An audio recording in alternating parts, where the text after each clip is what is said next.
Olá a todos, saudações fraternais, que Jesus possa estar sempre em nossos corações. Nós vamos dar continuidade ao estudo do Evangelho segundo o Espiritismo, capítulo 3, Estranha Moral. Esse capítulo é muito interessante porque Kardec reuniu as passagens de Jesus que parecem estranhas no primeiro momento em que nós começamos a compreensão. São frases ditas pelo nosso mestre que, se nós não entendermos de uma maneira aprofundada o conteúdo, ao que se significa e também a questão cultural relacionada ao que ele está dizendo à época dele, nós vamos achar que Jesus está nos passando uma moral um tanto quanto estranha, diferente, inesperada. E não é esse o caso. Tudo está relacionado com o objetivo do Mestre, que é fazer com que nós possamos crescer espiritualmente. Então, nós vamos repassar as passagens que Kardec elencou para nós nesse capítulo, até o item 8, para que nós possamos fazer essa compreensão. Para começar, eu vou citar o que Kardec nos coloca aqui no capítulo 14 de Lucas, do Evangelho de Lucas. Olha que interessante. Se alguém vem a mim e não odeia seu pai e sua mãe, a sua mulher e a seus filhos, a seus irmãos e irmãs, mesmo a sua própria vida, não pode ser meu discípulo. Quem quer que não carregue a sua cruz e me siga, não pode ser meu discípulo. Assim, aquele dentre vós que não renunciar a tudo que tem, não pode ser meu discípulo. Vamos começar com a palavra odiar. Aqui no texto diz: se alguém vem a mim e não odeia seu pai e sua mãe, sua mulher, seus filhos, seus irmãos e irmãs e mesmo a própria vida, não pode ser meu discípulo. A palavra odiar, na verdade, vem de um verbo do grego. Esse verbo que nós vamos encontrar é o verbo misein. Esse verbo misein, que vem do grego, não significa odiar. Significa não amar tanto quanto. Então a coisa já muda. Quando a gente lê: se alguém vem a mim e não me ame tanto quanto ame seu pai, sua mãe, sua mulher, seus filhos, seus irmãos e irmãs, não pode ser meu discípulo. Aí fica claro. Porque Jesus está dizendo que ele deve ser amado mais do que todos os outros. Mas não que Jesus queira ser amado, que ele precise que nós demonstremos amor a ele. Não é esse o sentido. O sentido está relacionado ao amor aos seus ensinamentos. O amor àquilo que Jesus vem nos trazer, vem nos mostrar, vem nos ensinar. Na falta de uma palavra melhor, ele usou a palavra tanto odiar, ou amar menos, ou não amar tanto quanto. E esse amor, ele tem diversos graus, vamos assim dizer. Porque amar os ensinamentos do Cristo significa colocar esses ensinamentos em nossos corações e no nosso dia a dia. É fazer a prática. Se nós não conseguirmos colocar em prática aquilo que o Cristo ensinou, não vai adiantar nada. Então nós temos que amar tanto quanto nós amamos nossos pais, nossas mães, nossos irmãos, irmãs, nossos cônjuges. Nós devemos amar o ensinamento do Cristo. Praticar o ensinamento do Cristo tanto quanto nós amamos aqueles que estão próximos a nós. Então assim fica mais fácil da gente poder compreender. Quando ele continua: quem não quer que carregue sua cruz e me siga, não pode ser meu discípulo. Aqui Jesus já está predizendo o que ia acontecer com ele.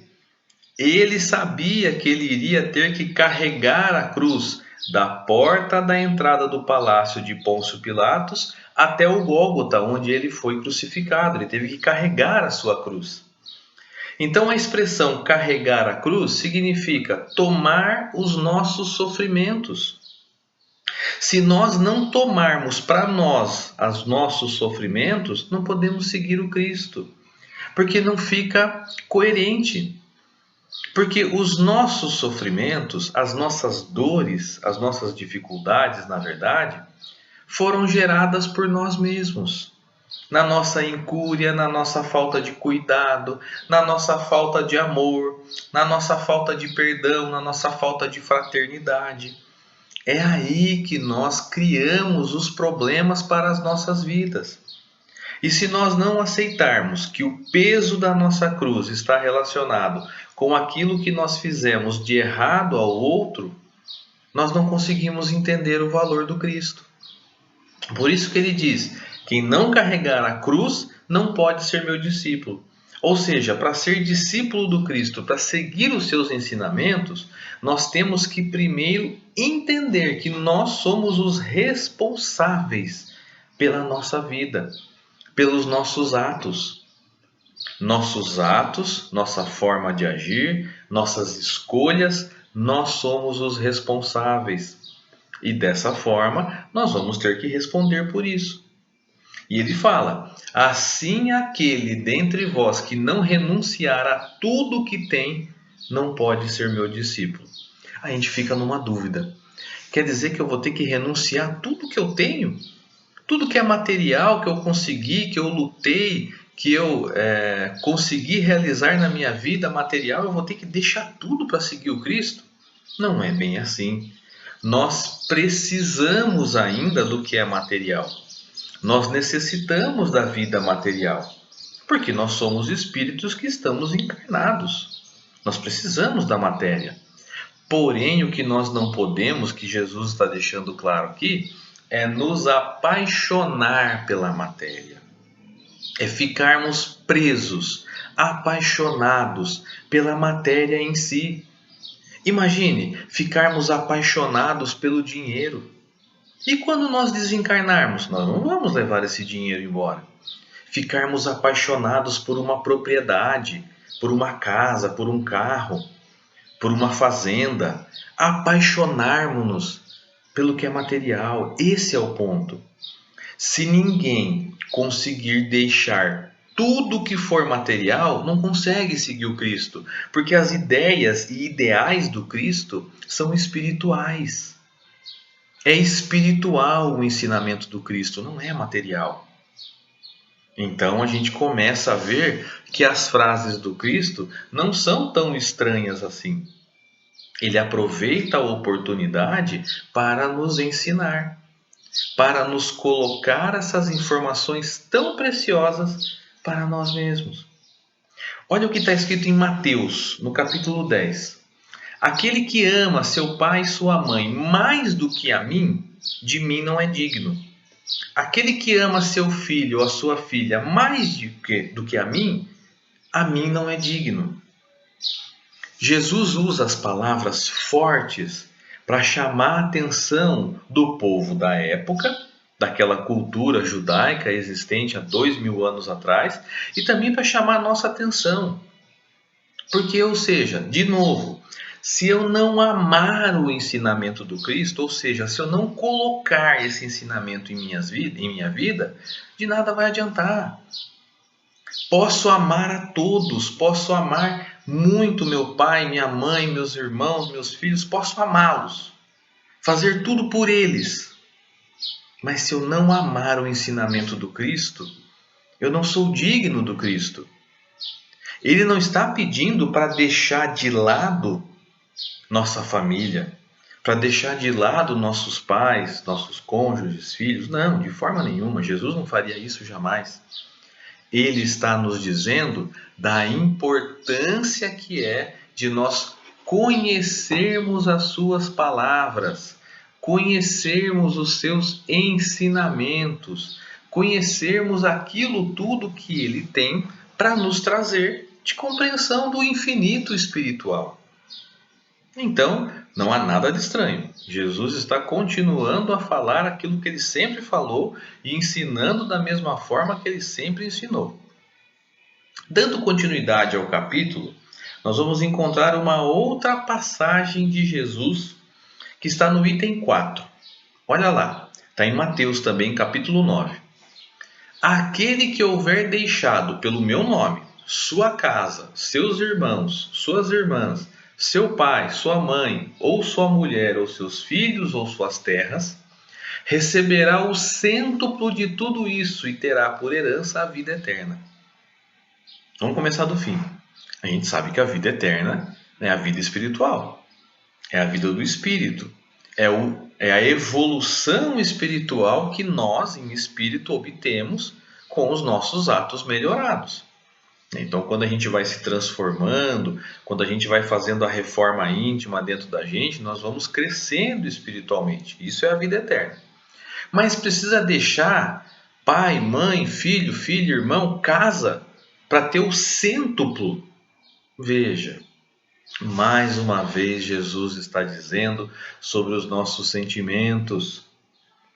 Quando nós nos colocamos à disposição do aprendizado dos ensinamentos do Cristo e começamos a colocá-los em nossas vidas, nossa vida começa a se transformar.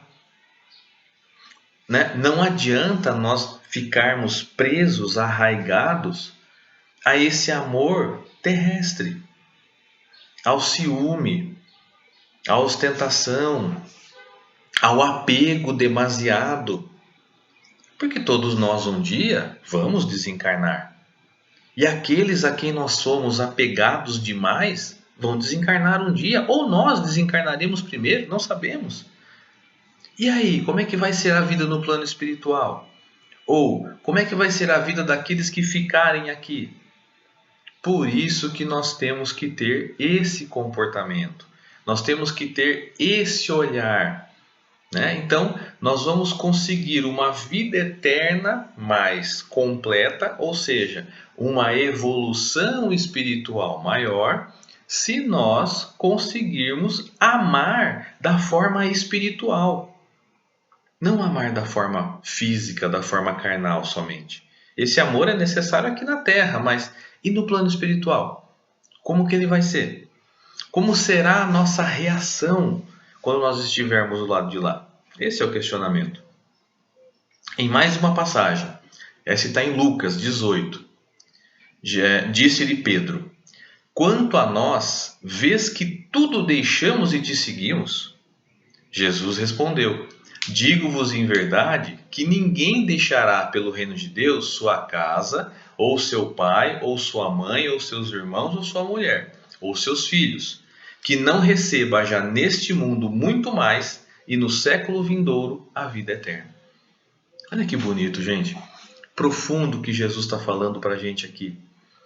Aquele que conseguir amar espiritualmente, aquele que conseguir seguir os conselhos e ensinamentos do Cristo, aquele que crescer espiritualmente, já vai receber aqui mesmo encarnado as benesses dessa decisão.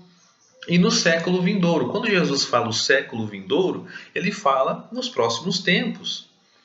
Ou seja, nós somos um espírito que estamos em ascensão. Nós estamos crescendo espiritualmente. Podemos estacionar de vez em quando. Podemos deixar que nossas atitudes, a gente acaba estacionando de vez em quando. Mas, basicamente, nós estamos em ascensão. Nós estamos crescendo. Então, se estamos crescendo, significa que nós estamos aprendendo com o Cristo, mesmo um pouquinho. Mesmo que seja pouco, mesmo que seja devagar, não importa a velocidade, importa o sentido. Se nós estivermos no sentido certo do amor, do perdão, da fraternidade, do controle da nossa intemperança, do controle da nossa impaciência, crescendo espiritualmente, significa que nós estamos indo para o caminho certo. Então, todos aqueles que conseguirem já agora vão estar no caminho certo. Outra passagem, cheio de passagens esse capítulo. Lucas capítulo 9. Disse-lhe outro, ou seja, outra pessoa disse a Jesus: Senhor, eu te seguirei, mas permite que antes disponha do que tenho em minha casa. Jesus respondeu: quem quer que, tendo posto a mão na charrua, olhar para trás, não está apto para o reino de Deus. Que resposta de Jesus, né? Por quê? O moço falou para ele: olha, eu vou te seguir, mas deixa eu dar minhas coisas embora primeiro. Ele está demonstrando o apego às coisas espirituais. Por isso que Jesus responde para ele: quem pegar na charrua, né, ou seja, na charrete, o que seja, no meio de transporte, tiver escolhido o caminho e olhar para trás, significa que não escolheu de verdade. Ou seja, quando a gente escolhe a transformação moral, quando a gente escolhe ser melhor, quando a gente escolhe modificar as nossas atitudes, é para valer. É para a gente conseguir realizar a atividade da reforma íntima. Porque vamos ser sinceros, fazer reforma íntima não é fácil. Reformar-se, mudar o que existe dentro de nós, de séculos e séculos que nós temos, e transformar não é fácil. Eu costumo brincar, né? Eu falo que não dá para ir para um spa, ficar 3 semanas e voltar com a reforma íntima pronta. Não dá. A reforma íntima tem que viver ela dentro da gente.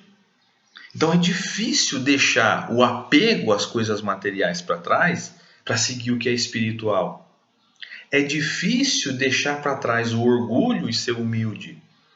É difícil deixar para trás o egoísmo e ser fraterno. É difícil, mas são atitudes que nós temos que tomar e firmes para que nós possamos continuar na nossa ascensão espiritual. Para que nós consigamos crescer espiritualmente nesse processo de transformação. Então esse é o nosso objetivo aqui na Terra, nos melhorar, vivermos nossas vidas, termos nossas relações, termos o amor daqueles a quem amamos e nós também amarmos, mas lembrar que não é só isso, que é o processo de transformação que só o Cristo pode nos dar. O Cristo, sim, ele nos é o modelo e o guia. Na questão 626 do Livro dos Espíritos, 625 do Livro dos Espíritos, a gente vai encontrar isso. Qual o modelo e guia mais perfeito que Deus nos deu? Jesus. Lá a gente vai encontrar essa resposta. E para finalizar o capítulo, a última passagem está no Evangelho de Lucas também, capítulo 9. Disse um homem para Jesus: Senhor, consente que primeiro eu vá enterrar meu pai, para depois te seguir. Jesus retrucou: deixai os mortos o cuidado de enterrar seus mortos. Quanto a ti, vá anunciar o reino de Deus. Parece estranho, né? Jesus falar: poxa, eu vou lá com a piedade filial, vou enterrar o meu pai que desencarnou. Aí Jesus fala: deixe que os mortos enterrem seus mortos. Ele não está falando para ele deixar o pai que desencarnou sem ser enterrado. Ele está dizendo para não se ligar na matéria. Não se ligar no que é material, porque a matéria é necessária para o nosso crescimento, mas não é necessária para a nossa evolução como espírito depois de estarmos lá no plano espiritual. Nós fazemos uso da matéria enquanto estamos encarnados. Esse corpo físico maravilhoso que Deus nos deu, nós vamos devolver. Seja sendo enterrado, seja sendo cremado, de qualquer forma, nós vamos devolver para a natureza. Não vamos levar o corpo físico. Ele não vai. O que vai é o nosso espírito, nós, né? Nosso espírito, na verdade, não existe. É como se fosse nosso coração, nosso fígado. Não, nós somos o espírito. Nós vamos em espírito para o plano espiritual. O corpo físico fica. Então, se nós ficarmos presos, inclusive na matéria do nosso corpo físico, nós não vamos crescer espiritualmente. É esse o ensinamento que o Cristo está deixando aqui para a gente. Que nós temos que cuidar da matéria enquanto nós estamos aqui. Nós temos que cuidar do nosso corpo físico. Nós temos que cuidar do bem-estar, da higiene, nós temos que cuidar das doenças que podem nos ter acometido, nós temos que cuidar para nos curar, né? Nós temos que cuidar do corpo físico, mas apaixonar-se por ele, a ponto de ao desencarnar não querer sair de perto dele, isso não. Porque esse corpo vai sumir, ele vai ser consumido, ele não vai existir mais. E aí, a gente vai sofrer o processo de consumação do corpo? Não. Nós esperamos que ao deixarmos o corpo físico, nós possamos seguir o plano espiritual e o corpo físico fica. Agradecemos a Ele pela oportunidade que essa matéria nos deu, que esse veículo maravilhoso nos deu, e continuamos o nosso trabalho. Então, basicamente, resumindo a nossa conversa de hoje, nós temos que nos dedicar aos ensinamentos do Cristo para crescermos espiritualmente. Nós temos que nos dedicar a conhecer a palavra do Cristo, para que a gente possa entender o que ele está dizendo, nos dando as dicas valiosíssimas que o Cristo nos dá, para sermos melhores, para evoluirmos espiritualmente, para crescermos. Então, esse é o nosso objetivo, esse é o nosso trabalho. Crescermos espiritualmente, não nos apaixonarmos pelo que é material e amar no sentido de respeitar, de buscar, de compreender os ensinamentos do Mestre Divino. Então eu fico por aqui hoje, agradeço imensamente a atenção de todos vocês e que Jesus possa nos abençoar, hoje e sempre. Um grande abraço, até a próxima.